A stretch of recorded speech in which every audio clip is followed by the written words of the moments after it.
வேதனை துன்பம் நெருக்கும் போதெல்லாம், வேதனை துன்பம் நெருக்கும் போதெல்லாம் வேண்டிடுவேனே காத்திடுவாரே, வேண்டிடுவேனே காத்திடுவாரே.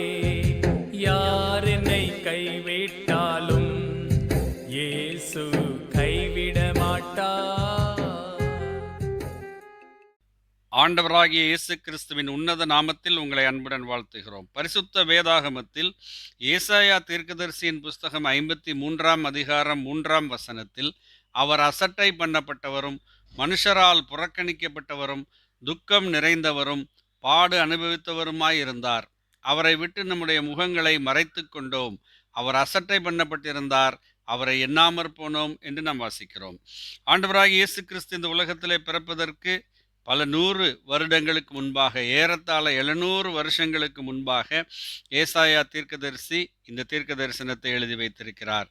அவர் அசட்டை பண்ணப்பட்டவரும் என்று அவர் சொல்லுகிறதை பார்க்கிறோம். ஆம், ஆண்டவராகிய இயேசு கிறிஸ்து இந்த உலகிலே வாழ்ந்தபோது, இந்த உலகத்திலே தன்னுடைய உடன்பிறப்புகளால், தன்னுடைய ஊரினுடைய ஜனங்களால் அவர் அசட்டை பண்ணப்பட்டவராக இருந்தார்.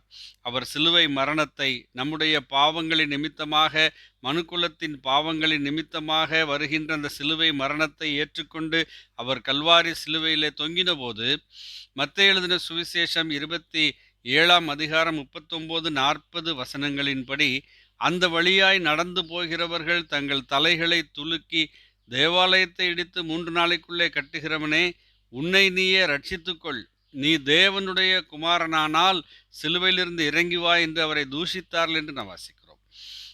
சாதாரணமாக தெருவிலே நடந்து போகிற ஜனங்கள் அவரை பார்த்து தூஷிக்கிறதற்கு ஏதுவாக, நீ தேவனுடைய குமாரனானால் சிலுவையிலிருந்து இறங்கி வா என்று சொல்லுகிறதற்கு ஏதுவான நிலையிலே அவர் அசட்டை பண்ணப்பட்டவராக இருந்தார். காரணம் என்ன? பாவத்தின் நிமித்தமாக நரகத்திற்கு போய்கொண்டிருக்கிற மனுக்குலம் முழுவதையும், அதனுடைய பாவங்கள் எல்லாவற்றையும் தன் பேரிலே ஏற்றுக்கொண்டு, மனுஷரால் அசட்டை பண்ணப்படவும் மனுஷரால் புறக்கணிக்கப்படவும் தகுந்தவராய் ஆண்டவராகிய இயேசு கிறிஸ்து நமக்காக சிலுவையிலே தொங்கினார். அதை விசுவாசித்து நம்பி ஏற்றுக்கொள்ளுகிற எல்லாருக்கும் அவர் மன்னிப்பை உண்டாக்குகிறவராக இருக்கிறார். இன்றைக்கு அசட்டை பண்ணப்பட்டவராக இருக்கிற இதே ஆண்டவராகிய இயேசு கிறிஸ்து தாமே ஒரு நாளிலே நீதிபதியாக, நியாயாதிபதியாக மீண்டும் வரப்போகிறார். ஆகவே அவரை ஏற்றுக்கொண்டு அவர் மூலமாய் பாவ மன்னிப்பும் ரட்சிப்பும் பெற்றுக்கொள்ள தேவன் நம் ஒவ்வொருவருக்கும் கிருபை அருளுவாராக. ஆமேன்.